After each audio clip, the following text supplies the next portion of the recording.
नमस्कार दोस्तों। आज मैं आपको सुनाने जा रहा हूं एक ऐसी कथा जिसमें है वीरता, भक्ति, त्याग और भगवान की अद्भुत लीला। यह कहानी है महाभारत के महान योद्धा बर्बरीक की, जो आज कलयुग में पूजे जाते हैं खाटू श्याम जी के नाम से, और जिनकी महिमा स्वयं भगवान कृष्ण ने गाई। तो आइए श्रद्धा और विश्वास के साथ इस दिव्य कहानी की शुरुआत करें। महाभारत काल में पांडवों में सबसे बलशाली थे भीम।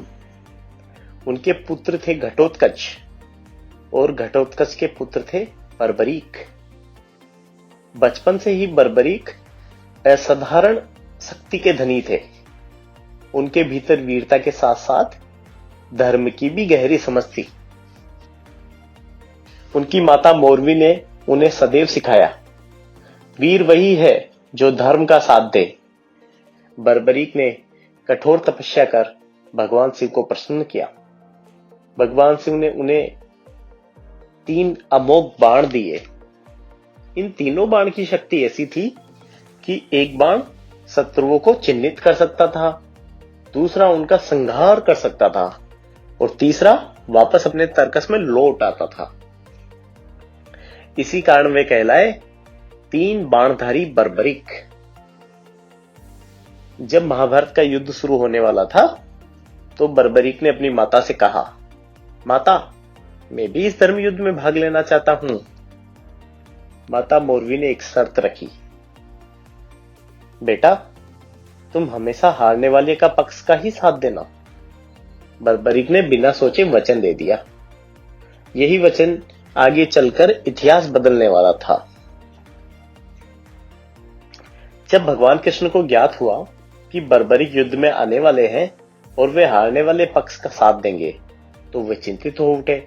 उन्होंने सोचा, यदि बर्बरीक युद्ध में उतर गए और उनकी शक्ति के कारण युद्ध का संतुलन बिगड़ जाएगा, क्योंकि वे हर बार हारते हुए पक्ष को विजय बना देंगे, तो हारने वाला पक्ष विजय बन जाएगा और फिर वो पक्ष चेंज कर देंगे, तो फिर विजय होने वाला फिर हार जाएगा। इस बार ऐसे तो सभी चेंज होते रहेंगे और सारी सेना का विनाश हो जाएगा। तब श्री कृष्ण ने एक योजना बनाई। श्री कृष्ण ब्राह्मण का वेश धारण करके बर्बरीक के पास पहुंचे। उन्होंने पूछा, वत्स, तुम्हारे पास कितने बाण हैं? बर्बरीक मुस्कुराए, केवल 3। ब्राह्मण के रूप में श्री कृष्ण हंस पड़े, 3 बाणों से क्या मारोगे? बर्बरीक बोले, एक बाण ही पर्याप्त है पूरे युद्ध को समाप्त करने के लिए। परीक्षा लेने के लिए श्री कृष्ण ने पास के पीपल के वृक्ष की ओर इशारा किया, इन पत्तों को भेद कर दिखाओ। बर्बरीक ने आंख बंद की, ध्यान लगाया और एक बाण छोड़ दिया। यह बाण बिजली की गति से उड़ता हुआ हर पत्ते को भेद गया, लेकिन अचानक वह बाण श्री कृष्ण के पैरों के पास मंडराने लगा। क्यों?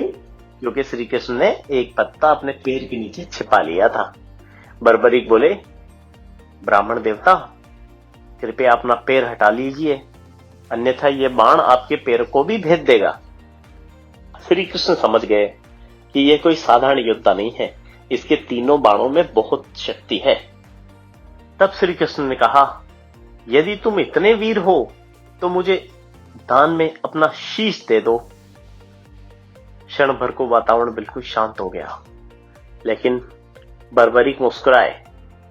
उन्होंने पूछा, आप कौन हैं? श्री कृष्ण अपने वास्तविक रूप में प्रकट हुए। बर्बरीक ने उन्हें तुरंत प्रणाम किया और कहा, प्रभु, आपका आदेश मेरे लिए सर्वोपरि है। बस मेरी एक ही इच्छा है, मैं पूरा महाभारत का युद्ध देखना चाहता हूं। तो श्री कृष्ण ने उनका सिर काटा और एक ऊंचे पर्वत पर स्थापित कर दिया, जहां से महाभारत का पूरा युद्ध दिखाई देता था। महाभारत का भीषण युद्ध प्रारंभ हुआ।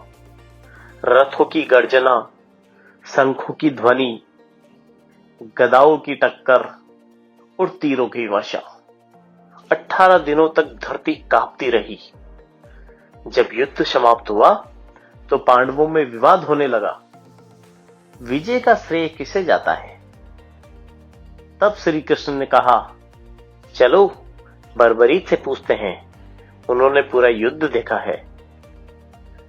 जब बर्बरीक को पूछा गया किसके कारण विजय मिली, तो बर्बरीक ने उत्तर दिया, मैंने पूरे युद्ध में केवल श्री कृष्ण का सुदर्शन चक्र घूमते हुए देखा है, बाकी सब तो केवल माध्यम है। सभी मौन हो गए। श्री कृष्ण की ताकत को और लीला को सब समझ चुके थे। श्री कृष्ण प्रसन्न हुए। उन्होंने कहा, बर्बरीक, कलयुग में तुम मेरे नाम से पूजे जाओगे, तुम श्याम के नाम से पूजे जाओगे।